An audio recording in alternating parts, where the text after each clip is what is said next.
Interior designing അല്ലെങ്കിൽ service മേഖലയുള്ളവർ പറയുന്ന ഒരു കാര്യമാണ് ഐ കാണ്ട് അഫോർഡ് ട്രെയിനിങ്. അല്ലെങ്കിൽ എനിക്ക് കൂടുതൽ കാര്യങ്ങൾ പഠിക്കാൻ അത് നടക്കൂല, എൻ്റെ സമയം അതിന് അനുവദിക്കൂല. നമ്മൾ ഫുൾ ടൈം വർക്ക് ചെയ്യുന്ന ആളുകളാണ്. ഒരു കാര്യം നിങ്ങൾ മനസ്സിലാക്കുക, നിങ്ങൾ നിങ്ങളുടെ ടൂൾസിലോ നിങ്ങളുടെ മെഷീനറീസിലോ നിങ്ങളുടെ മറ്റുള്ള ഫാക്ടറിയിലോ ഇൻവെസ്റ്റ് ചെയ്യുന്നതിൻ്റെ ഒരു 10-1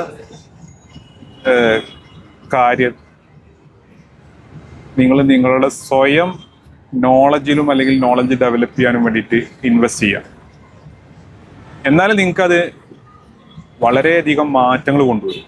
പുതിയ ടൂൾസ് അല്ലെങ്കിൽ പുതിയ മെഷീനറീസിൽ ഇൻവെസ്റ്റ് ചെയ്യുന്നതോടൊപ്പം തന്നെ നമ്മുടെ അറിവിലും ഇൻവെസ്റ്റ് ചെയ്യുക എന്നുള്ളതാണ്. എന്നാൽ നിങ്ങൾക്ക് സ്മൂത്തായിട്ട് കാര്യങ്ങൾ പോകും. അപ്പം ഞാൻ പറഞ്ഞത് എന്താ വെച്ചാൽ നമ്മുടെ മൈൻഡ് സെറ്റ് ആദ്യം മാറ്റുക എന്നുള്ളതാണ്. നിങ്ങൾ എല്ലാവരും വർക്ക് ചെയ്യേണ്ടത് നമ്മുടെ ഫസ്റ്റ് മൈൻഡ് സെറ്റിലാണ്. അത് വർക്ക് ചെയ്ത് കഴിഞ്ഞാൽ കുറേ ചേഞ്ചസ് സ്വാഭാവികമായിട്ടും വരും. അത് നമ്മുടെ ബിസിനസ്സിലായിട്ടും പ്രതിഫലിക്കും. അപ്പോൾ നിങ്ങൾ എങ്ങനെയൊക്കെ ചെയ്യണം, എന്തൊക്കെ കാര്യങ്ങൾ ചെയ്യണം, ഇനി ഇവിടുന്ന് അങ്ങോട്ട് എന്നുള്ളതൊക്കെ അറിയാനും പഠിക്കാനൊക്കെ താല്പര്യം ഉണ്ടെങ്കിൽ ഫോളോ ചെയ്യാം. നമ്മുടെ കമ്മ്യൂണിറ്റി ഉണ്ട്, അതിൽ ജോയിൻ ചെയ്യാം. Thank you.